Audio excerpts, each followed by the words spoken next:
Hi all, welcome back. Study കോണറിൻ്റെ പുതിയൊരു വീഡിയോയിലേക്ക് എല്ലാവർക്കും സ്വാഗതം. നമ്മൾ ഇന്ന് പഠിക്കാൻ പോകുന്നത് 10th സ്റ്റാൻഡേർഡ് ബയോളജിയിലെ ഒന്നാമത്തെ ചാപ്റ്ററിൻ്റെ വിലയിരുത്താം എന്ന ഭാഗമാണ്. അപ്പോൾ നമുക്ക് നേരെ ക്ലാസ്സിലേക്ക് കടന്നാലോ? അതിനു മുന്നേ ആദ്യമായിട്ട് വീഡിയോസ് കാണുന്നവരുണ്ടെങ്കിൽ ചാനൽ ഒന്ന് സബ്സ്ക്രൈബ് ചെയ്യുക, വീഡിയോ ഒന്ന് ലൈക്ക് ചെയ്യുക, ഹൈപ്പ് ചെയ്യുക, നിങ്ങളുടെ കമൻറ്റുകൾ കൂടി ഒന്ന് അറിയിക്കുക. അപ്പോൾ നമുക്ക് നേരെ വിലയിരുത്താം എന്ന ഭാഗത്തിലേക്ക് കടക്കാം. ഒന്നാമത്തെ ചോദ്യം, DNA-യുടെയും RNA-യുടെയും അടിസ്ഥാന നിർമ്മാണ യൂണിറ്റുകൾ സമാനമാണോ? വിശദീകരിക്കുക. നമുക്ക് ഉത്തരം നോക്കാം. DNA-യുടെയും RNA-യുടെയും അടിസ്ഥാന ഘടകം ന്യൂക്ലിയോടൈഡുകളാണ്. എന്നാൽ അവയുടെ ഘടകങ്ങളിൽ വ്യത്യാസമുണ്ട്.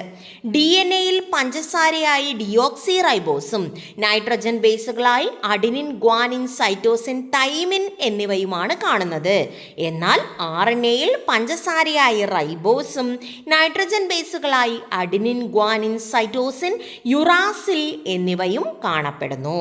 ഈ വ്യത്യാസങ്ങളാണ് അവയുടെ ഘടനയിലും പ്രവർത്തനത്തിലും വൈവിധ്യം ഉണ്ടാക്കുന്നത്.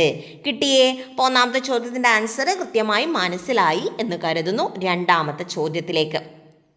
പ്രസ്താവനകൾ തന്നിരിക്കുന്നു. പ്രസ്താവനകൾ വിശകലനം ചെയ്ത് ഉചിതമായത് തിരഞ്ഞെടുക്കുക. 1. F1-ന് ഇരു മാതാപിതാക്കളോടും സാമ്യം. 2. F1-ന് മാതാപിതാക്കളിൽ ഒരാളുമായും സാമ്യമില്ല. ഇരുവർക്കും ഇടയിലുള്ള സ്വഭാവം. മൂന്നാമത്തത് F1-ന് മാതാപിതാക്കളിൽ ഒരാളുമായി മാത്രം സാമ്യം. ഇത് കൃത്യമായിട്ട് ഏതാണ് എന്ന് തിരിച്ചറിയണം. ഉത്തരം നമുക്ക് നോക്കാം. 1. കോഡോമിനൻസ്, അതായത് ഇരു മാതാപിതാക്കളോടും സാമ്യമുള്ളത് കൊണ്ട് അത് കോഡോമിനൻസ്. രണ്ടും ഒരുപോലെ ഡോമിനൻ്റ് ചെയ്യുന്നു. F1-ന് മാതാപിതാക്കളിൽ ഒരാളുമായും സാമ്യമില്ല, ഇരുവർക്കും ഇടയിലുള്ള സ്വഭാവമാണ് എന്ന് പറയുമ്പോൾ അത് ഇൻകംപ്ലീറ്റ് ഡോമിനൻസ്. Incomplete dominance. മൂന്നാമത്തതോ മാതാപിതാക്കളിൽ ഒരാളുമായി മാത്രം സാമ്യം എന്ന് പറയുമ്പോൾ ഡോമിനൻസ്. അപ്പോൾ ഏതാണ് കറക്റ്റ് ആൻസർ? ആദ്യത്തത് കോഡോമിനൻസ്, 2 ഇൻകംപ്ലീറ്റ് ഡോമിനൻസ്, 3 ഡോമിനൻസ്. ഇതാണ് കറക്റ്റ് ആൻസർ. സി ആണ് കറക്റ്റ് ആൻസർ. അടുത്ത ചോദ്യം, ലൈംഗിക പ്രത്യുൽപാദനം നടത്തുന്ന ജീവികൾ അവരുടെ സന്താനങ്ങൾക്ക് കൈമാറുന്നത് എന്താണ്? അവരുടെ ജീനിൻ്റെ പകുതിയാണ്. അവരുടെ ജീനിൻ്റെ പകുതിയാണ്. അടുത്ത ചോദ്യം, നാലാമത്തെ ചോദ്യം, പർപ്പിൾ പൂക്കളുള്ള ഉയരമുള്ള പയർച്ചെടിയെ വെളുത്ത പൂക്കളുള്ള ഉയരം കുറഞ്ഞ പയർച്ചെടിയുമായി വർഗസങ്കരണം നടത്തുന്നു. പ്രകടഗുണം ഏതാണെന്നും ഗുപ്തഗുണം ഏതാണ് എന്നും ഡയറക്റ്റ് തന്നിട്ടുണ്ട്. എന്താണ് ചോദ്യം? ഇതിൻ്റെ ഡൈഹൈബ്രിഡ് ക്രോസ് ചിത്രീകരിച്ച് F2-ലെ അനുപാതം എഴുതുക. പർപ്പിൾ പൂക്കളുള്ള ഉയരമുള്ള പയർച്ചെടിയെ വെളുത്ത പൂക്കളുള്ള ഉയരം കുറഞ്ഞ പയർച്ചെടിയുമായി വർഗസങ്കരണം നടത്തി ഡൈഹൈബ്രിഡ് ക്രോസ് ചിത്രീകരിച്ച് F2 അനുപാതം എഴുതാൻ ാണ് പറയുന്നത്. നമുക്കത് എഴുതി നോക്കാം. അപ്പോൾ മാതൃസസ്യങ്ങൾ നമ്മൾ എഴുതി. പർപ്പിൾ പൂക്കൾ ഉയരം കൂടുതൽ, വെളുത്ത പൂക്കൾ ഉയരം കുറവ്. അതിൻ്റെ ജീനോടൈപ്പ് എഴുതുക. Capital P, capital P, capital T, capital T. വെളുത്ത പൂക്കൾ ഉയരം കുറവ് എന്ന് പറയുമ്പോൾ small p, small p, small t, small t. ലിംഗകോശങ്ങൾ നോക്കാം. ആദ്യത്തേതിൽ നിന്ന് ക്യാപിറ്റൽ P-യും ക്യാപിറ്റൽ T-യും, രണ്ടാമത്തേതിൽ നിന്ന് സ്മോൾ p-യും സ്മോൾ t-യും രണ്ടും കൂടെ ക്രോസ് ചെയ്യുമ്പോൾ capital P, small p, capital T, small t വരും. അതായത് പർപ്പിൾ പൂക്കൾ ഉയരം കൂടുതൽ. ക്യാപിറ്റൽ P മിനിമം 1 വന്നാൽ അത് പർപ്പിൾ പൂക്കളായിരിക്കും. അതേസമയം ക്യാപിറ്റൽ T മിനിമം 1 വന്നാൽ അത് ഉയരം കൂടുതൽ എന്ന സ്വഭാവം കാണിക്കും. അതായത് അതാണ് പ്രകടഗുണം. ഇനി ഇതിൽ നിന്നുണ്ടാവുന്ന ഗ്യാമീറ്റുകൾ അഥവാ ലിംഗകോശങ്ങൾ എഴുതണം. താഴെ എഴുതിയിട്ടുണ്ട്. Capital P, capital T 1, capital P small t 1, small p capital T 1, small p small t 1. അങ്ങനെ മറ്റേതിൽ നിന്നും ഇതുപോലെ 4 എണ്ണം. ആദ്യത്തേതിൽ നിന്ന് 4 എണ്ണം, രണ്ടാമത്തേതിൽ നിന്ന് 4 എണ്ണം. ഇനി എന്ത് ചെയ്യുക? അതിനെ ക്രോസ് ചെയ്ത് നോക്കുക. നിങ്ങൾ തന്നെ എഴുതി നോക്കുക. എന്നിട്ട് ക്രോസ് ചെക്ക് ചെയ്യാൻ വേണ്ടി മാത്രം ടീച്ചർ ഈ കൊടുത്തിരിക്കുന്ന ടേബിൾ യൂസ് ചെയ്യുക. ഓക്കെ, ടീച്ചർ ഇത് വായിക്കുന്നില്ല. ഇതുപോലെ ഒന്ന് നിങ്ങൾ എഴുതി നോക്കുക. സ്വന്തമായി എഴുതി നോക്കുക. ക്രോസ് ചെയ്ത് എഴുതി നോക്കുക. അവസാനം നമുക്ക് ഇങ്ങനെ കിട്ടണം. പർപ്പിൾ പൂക്കൾ ഉയരം കൂടുതൽ എന്ന സ്വഭാവം 9 എണ്ണത്തിന് കിട്ടണം.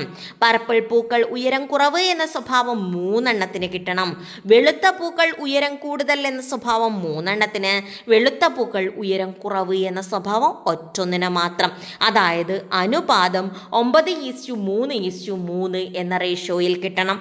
ഇതാണ് ഡൈഹൈബ്രിഡ് റേഷ്യോ. ഇത് കിട്ടുന്നുണ്ടെങ്കിൽ നിങ്ങൾ ചെയ്തത് ശരിയാണ് എന്നാണ് അർത്ഥം. അപ്പോൾ അതൊന്ന് സ്വന്തമായി എഴുതി നോക്കുക. അങ്ങനെയാണെങ്കിൽ രണ്ടാമത്തെ ചോദ്യത്തിലേക്ക് പോകാം. F2 തലമുറയിൽ മാതാപിതാക്കളിൽ നിന്നും വ്യത്യസ്തമായ സ്വഭാവങ്ങൾ പ്രത്യക്ഷപ്പെട്ടോ? എന്തുകൊണ്ട്? F2 തലമുറയിൽ മാതാപിതാക്കളിൽ നിന്നും വ്യത്യസ്തമായ സ്വഭാവങ്ങൾ ഉണ്ട്. എന്തുകൊണ്ടാ? ഓരോ സ്വഭാവവും പരസ്പരം കൂടിക്കലരാതെ തികച്ചും സ്വതന്ത്രമായി അടുത്ത തലമുറയിലേക്ക് വ്യാപരിക്കുന്നത് കൊണ്ട്. ഇത് സ്വഭാവങ്ങളൊന്നും തന്നെ എന്ത് ചെയ്യുന്നില്ല, കൂടിക്കലരാതെയാണ് അടുത്ത തലമുറയിലേക്ക് പോകുന്നത്. അതുകൊണ്ടാണ് പാരൻസിൽ കാണാത്ത സ്വഭാവങ്ങൾ അടുത്ത തലമുറയിൽ പ്രത്യക്ഷപ്പെടുന്നത്. അങ്ങനെയാണെങ്കിൽ മൂന്നാമത്തെ ചോദ്യം, രണ്ട് ജീനുകളും സ്വതന്ത്രമായി വേർപിരിയുന്നില്ല എങ്കിൽ F2 അനുപാതത്തെ ഇതെങ്ങനെ ബാധിക്കും? രണ്ട് ജീനുകളും സ്വതന്ത്രമായി വേർപിരിയുന്നില്ലെങ്കിൽ F2വിലെ അനുപാതത്തെ ഇത് എങ്ങനെയാണ് ബാധിക്കുന്നത് എന്ന് നോക്കാം. രണ്ട് ജീനുകളും സ്വതന്ത്രമായി വേർപിരിയുന്നില്ലെങ്കിൽ F2 തലമുറയിലെ അനുപാതം മെൻഡേലിയൻ അനുപാതത്തിൽ നിന്നും വ്യത്യാസപ്പെടും. ജീനുകൾ ഒരുമിച്ച് കൈമാറ്റം ചെയ്യപ്പെടുന്നതിനാൽ മാതൃസസ്യത്തിൻ്റെ സ്വഭാവങ്ങൾ കൂടുതൽ പ്രകടമാകും. ജീനുകൾ ഒരുമിച്ച് കൈമാറ്റം ചെയ്യപ്പെടുന്നത് കൊണ്ട് മാതൃസസ്യത്തിൻ്റെ സ്വഭാവങ്ങൾ കൂടുതൽ പ്രകടമാകും. ഫീനോട്ടിപ്പിക് അനുപാതം 3:1 ആയോ അല്ലെങ്കിൽ അതിനടുത്തോ ആകാം. ഇത് ജീനുകൾ തമ്മിലുള്ള ദൂരത്തെയും ക്രോസിംഗ് ഓവറിൻ്റെ ആവൃത്തിയെയും അനുസരിച്ചിരിക്കുന്നു അല്ലെങ്കിൽ ആശ്രയിച്ചിരിക്കുന്നു. അപ്പോൾ ഉത്തരം കിട്ടിയല്ലോ, ഒന്ന് എഴുതി നോക്കുക. അടുത്ത ചോദ്യത്തിലേക്ക്. ഡോമിനൻസ്, കോഡോമിനൻസ്, ഇൻകംപ്ലീറ്റ് ഡോമിനൻസ് എന്നിവ എപ്രകാരം വ്യത്യാസപ്പെട്ടിരിക്കുന്നു? ഇതൊക്കെ പ്രതീക്ഷിക്കണേ ചോദ്യം. അപ്പോൾ നോക്കാം നമുക്ക്. ഡോമിനൻസ് എന്ന് പറഞ്ഞാൽ എന്താണെന്ന് നോക്കാം. ഒരലിയിൽ മാത്രം പ്രകടമാകുന്നു, ഒറ്റ അലിയിൽ മാത്രം പ്രകടമാകുന്നു, അതായത് പ്രകടഗുണത്തിൻ്റെ അലിയിൽ മാത്രം പ്രകടമാകുന്നു. രണ്ട്, കോഡോമിനൻസ്, രണ്ട് അലീലുകളുടെയും ലക്ഷണങ്ങൾ ഒരേ സമയത്ത് പ്രകടമാകുന്നു, രണ്ട് അലീലുകളും ഒരേ സമയത്ത് പ്രകടമാകുന്നു. മൂന്ന്, ഇൻകംപ്ലീറ്റ് ഡോമിനൻസ്, പ്രകടഗുണത്തിൻ്റെ അലീലിന് ഗുപ്തഗുണത്തിൻ്റെ അലീലിനെ പൂർണ്ണമായിട്ടും മറക്കാൻ സാധിക്കുന്നില്ല. ഈ സമയത്ത് ഇന്റർമീഡിയറ്റ് ആയിട്ടുള്ള ഫീനോടൈപ്പ് ഉണ്ടാകുന്നു, ഇന്റർമീഡിയറ്റ് ഫീനോടൈപ്പ് ഉണ്ടാകുന്നു. ഇതാണ് ഇൻകംപ്ലീറ്റ് ഡോമിനൻസ്. കിട്ടിയേ? അടുത്ത ചോദ്യം. മോണോഹൈബ്രിഡ്, ഡൈഹൈബ്രിഡ് ക്രോസുകൾ വ്യത്യസ്ത ഫീനോട്ടിപ്പിക് അനുപാതങ്ങൾ ഉണ്ടാക്കുന്നു. എന്തുകൊണ്ട്? സ്വഭാവ ഗുണങ്ങളുടെ പാരമ്പര്യത്തെക്കുറിച്ച് ഇത് നൽകുന്ന സൂചന എന്ത്? നമുക്ക് നോക്കാം. നമുക്കറിയാം മോണോഹൈബ്രിഡും ഡൈഹൈബ്രിഡ് ക്രോസുകൾ വ്യത്യസ്ത ഫീനോട്ടിപ്പിക് അനുപാതങ്ങളാണ് നമുക്ക് തരുന്നത്. കാരണം അവയിൽ ഉൾപ്പെടുന്ന ജീനുകളുടെ എണ്ണത്തിലും അവയുടെ സ്വതന്ത്രമായ വിതരണത്തിലുമുള്ള വ്യത്യാസം മൂലമാണ്. ഡൈഹൈബ്രിഡ്, മോണോഹൈബ്രിഡ് ക്രോസുകൾ വ്യത്യസ്ത ഫീനോട്ടിപ്പിക് അനുപാതങ്ങൾ കാണിക്കാൻ കാരണം അവയിൽ ഉൾപ്പെടുന്ന ജീനുകളുടെ എണ്ണത്തിലും അവയുടെ സ്വതന്ത്രമായ വിതരണത്തിലുമുള്ള വ്യത്യാസം കൊണ്ടാണ്. ഒരു സ്വഭാവത്തെ മാത്രം പരിഗണിക്കുന്ന മോണോഹൈബ്രിഡ് ക്രോസിൽ അലീലുകളുടെ വേർപിരിയൽ കാരണമാണ് 3:1 എന്ന അനുപാതം കിട്ടുന്നത്. എന്നാൽ രണ്ട് സ്വഭാവങ്ങളെ പരിഗണിക്കുന്ന ഡൈഹൈബ്രിഡ് ക്രോസിൽ ജീനുകൾ സ്വതന്ത്രമായി വിതരണം ചെയ്യപ്പെടുന്നത് കൊണ്ടാണ് 9:3:1 എന്ന അനുപാതം കിട്ടുന്നത്. അതായത് മോണോഹൈബ്രിഡ് ക്രോസിൽ അലീലുകൾ വേർപിരിഞ്ഞത് പോകുന്നത് കാരണം 3:1 എന്ന അനുപാതം കിട്ടുന്നു. എന്നാൽ അതേ സമയത്ത് ഡൈഹൈബ്രിഡ് ക്രോസിൽ ജീനുകൾ സ്വതന്ത്രമായി വിതരണം ചെയ്യപ്പെടുന്നത് കൊണ്ട് 9:3:1 എന്ന അനുപാതവും കിട്ടുന്നു. ഈ അനുപാതങ്ങൾ മെൻഡലിൻ്റെ പാരമ്പര്യ നിയമങ്ങളെ സാധൂകരിക്കുകയും ജനിതക വൈവിധ്യം എങ്ങനെ ഉണ്ടാകുന്നു എന്ന് വിശദീകരിക്കുകയും ചെയ്യുന്നുണ്ട്. കിട്ടിയേ? മനസ്സിലായേ? ഏഴാമത്തെ ചോദ്യം. ചില സ്വഭാവങ്ങൾക്ക് കാരണമായ ജീനിന് രണ്ടിലധികം അലീലുകൾ ഉണ്ടെങ്കിലും ഒരു വ്യക്തിയിൽ പ്രസ്തുത ജീനിന് 2 അലീലുകൾ മാത്രമാണുള്ളത്. എന്തുകൊണ്ട്? ഉത്തരം നമുക്ക് നോക്കാം. മനുഷ്യരും മിക്ക ജീവികളും ഡിപ്ലോയിഡ് ആണ്. അതായത് അവരുടെ ക്രോമസോമുകൾ ജോഡികളായി ക്രമീകരിച്ചിട്ടുണ്ട്. ഓരോ ക്രോമസോമിലും ഓരോ അലീൽ വീതമേ ഉണ്ടായിരിക്കുകയുള്ളൂ. ഒന്ന് മാതാവിൽ നിന്നും ഒന്ന് പിതാവിൽ നിന്നും ലഭിച്ചത്. അപ്പം മനുഷ്യരും മിക്ക ജീവികളും ഡിപ്ലോയിഡ് ആണ്. അതുകൊണ്ട് അവരുടെ ക്രോമസോമുകളൊക്കെ ജോഡിയായി ക്രമീകരിച്ചിട്ടാണുള്ളത്. ഓരോ ക്രോമസോമിലും ഓരോ അലീൽ വീതമാണുള്ളത്. ഒന്ന് മാതാവിൽ നിന്നും ഒന്ന് പിതാവിൽ നിന്നും ലഭിച്ചത്. അപ്പോൾ ചില സ്വഭാവങ്ങൾക്ക് കാരണമായ ജീനിന് 2-ലധികം അലീലുകൾ ഉണ്ടെങ്കിലും ഒരു വ്യക്തിയിൽ പ്രസ്തുത ജീനിന് 2 അലീലുകൾ മാത്രമാണുള്ളത്. എന്തുകൊണ്ട് എന്ന ചോദ്യത്തിന് എങ്ങനെ ഉത്തരം എഴുതണമെന്ന് നിങ്ങൾക്കിപ്പം മനസ്സിലായിട്ടുണ്ടാവും. ക്ലിയർ ആണല്ലോ? അങ്ങനെയാണെങ്കിൽ നമുക്ക് അടുത്ത ചോദ്യത്തിലേക്ക് പോയിക്കൂടെ? 8ാമത്തെ ചോദ്യം. DNA-യിൽ പ്രോട്ടീൻ നിർമ്മാണത്തിനുള്ള എല്ലാ ജനിതക വിവരങ്ങളും അടങ്ങിയിട്ടുണ്ടെങ്കിലും പ്രോട്ടീൻ നിർമ്മാണത്തിന് RNA ആവശ്യമായി വരുന്നു. എന്തുകൊണ്ട്? അപ്പോൾ നമുക്ക് ഉത്തരം നോക്കാം. ജനിതക വിവരങ്ങൾ അടങ്ങിയിരിക്കുന്ന DNA നേരിട്ട് പ്രോട്ടീൻ നിർമ്മാണത്തിൽ പങ്കെടുക്കുന്നില്ല. ഈ പ്രവർത്തനത്തിൽ RNA ഒരു ഇടനിലക്കാരനായി പ്രവർത്തിക്കുന്നു.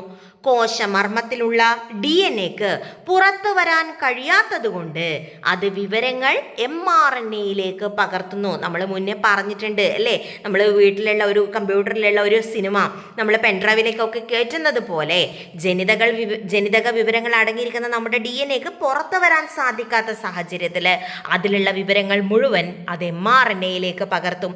ഈ mRNA റൈബോസോമുകളിലേക്ക് എത്തും. tRNA കോശദ്രവ്യത്തിൽ നിന്ന് അമിനോ ആസിഡുകളെ റൈബോസോമിലേക്ക് കൊണ്ടുവരുന്നു. rRNA ഈ അമിനോ ആസിഡുകളെ ശരിയായ ക്രമത്തിൽ കൂട്ടിച്ചേർക്കുകയും ചെയ്യും. അതിനാൽ DNA-യുടെ നിർദ്ദേശങ്ങൾ പ്രോട്ടീനാക്കി മാറ്റുന്നതിൽ RNA നിർണായക പങ്ക് വഹിക്കുന്നുണ്ട്. ഒരു RNA അല്ല, 3 RNA നമുക്കിവിടെ വേണം. mRNA, tRNA, rRNA. mRNA വിവരങ്ങൾ പകർത്തിക്കൊണ്ടുവരും. tRNA കോശദ്രവ്യത്തിൽ നിന്ന് അമിനോ ആസിഡിനെ റൈബോസോമിലേക്ക് കൂട്ടിക്കൊണ്ടുവരും.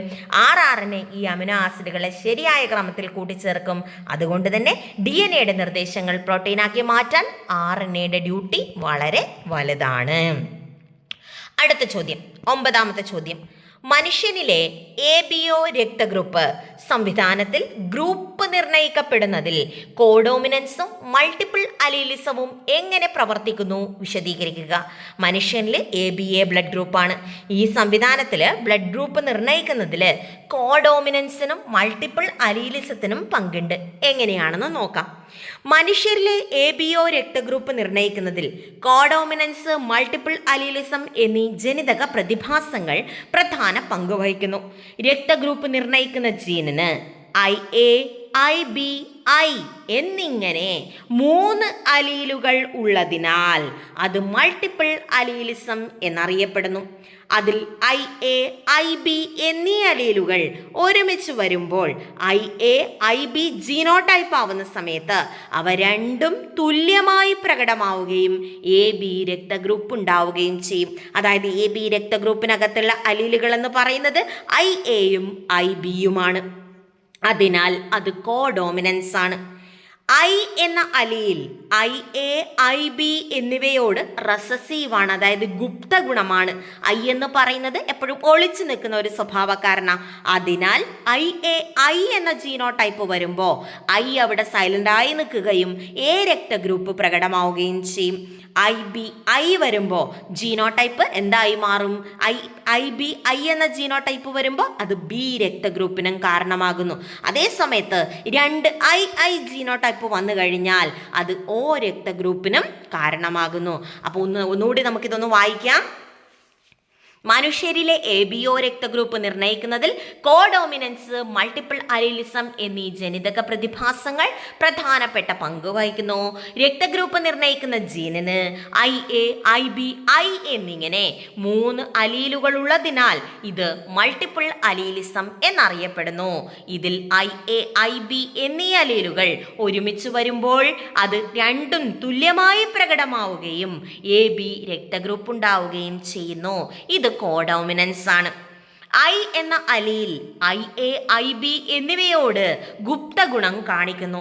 അതിനാൽ IA, I genotype A രക്തഗ്രൂപ്പും IB, I വന്നാൽ അത് B രക്തഗ്രൂപ്പിനും കാരണമാകും. അതേസമയത്ത് I എന്ന ജീനോടൈപ്പ് O എന്ന രക്തഗ്രൂപ്പിനും കാരണമാകുന്നു. പഠിച്ചു വെക്കുക. ലാസ്റ്റത്തെ ചോദ്യം. സ്ത്രീകളിൽ രൂപം കൊള്ളുന്ന എല്ലാ അണ്ഡകോശങ്ങളിലും ഒരു തരം ലിംഗനിർണയ ക്രോമസോമുകളാണുള്ളത്. എന്തുകൊണ്ട്? സ്ത്രീകളിൽ ഉണ്ടാകുന്ന എല്ലാ അണ്ഡകോശത്തിലും ഒരു തരം ലിംഗനിർണയ ക്രോമസോം മാത്രമേ ഉള്ളൂ. എന്തുകൊണ്ട്? നമുക്ക് നോക്കാം. സ്ത്രീകളുടെ ലിംഗനിർണയ ക്രോമസോമുകൾ എക്സ് ആണ്. പുരുഷൻ്റേതുപോലെ അവിടെ എന്തില്ല? വൈ ക്രോമസോം ഇല്ല. അതുകൊണ്ട് അണ്ഡകോശങ്ങൾ രൂപപ്പെടുമ്പോൾ ഓരോ അണ്ഡകോശത്തിലും ഒരു എക്സ് ക്രോമസോം മാത്രമേ ഉൾപ്പെടുന്നുള്ളൂ. അല്ലാതെ മറ്റൊന്നും അവിടെ വരാനുള്ള ഒരു ചാൻസ് അവിടെ ഇല്ല. അതുകൊണ്ടാണ് സ്ത്രീ അണ്ഡകോശങ്ങളിൽ എപ്പോഴും ഒരൊറ്റ തരം ലിംഗനിർണയ ക്രോമസോം മാത്രമുള്ളത്. അത് എക്സ് ക്രോമസോമാണ്. അപ്പോൾ ഇത്രയാണ് നമ്മുടെ ഒന്നാമത്തെ ചാപ്റ്ററിൻ്റെ വിലയിരുത്താം എന്ന ഭാഗം. എല്ലാവരും നന്നായിട്ട് പഠിക്കുക, എക്സാമിന് നന്നായിട്ട് പ്രിപ്പയർ ചെയ്യുക. നിങ്ങൾക്ക് പറ്റും, നിങ്ങൾക്ക് മാത്രമേ പറ്റുകയുള്ളൂ. അപ്പം നന്നായി പഠിച്ച് പ്രിപ്പയർ ചെയ്ത് എക്സാം എഴുതുക കേട്ടോ. അപ്പോൾ ഓൾ ദി ബെസ്റ്റ്.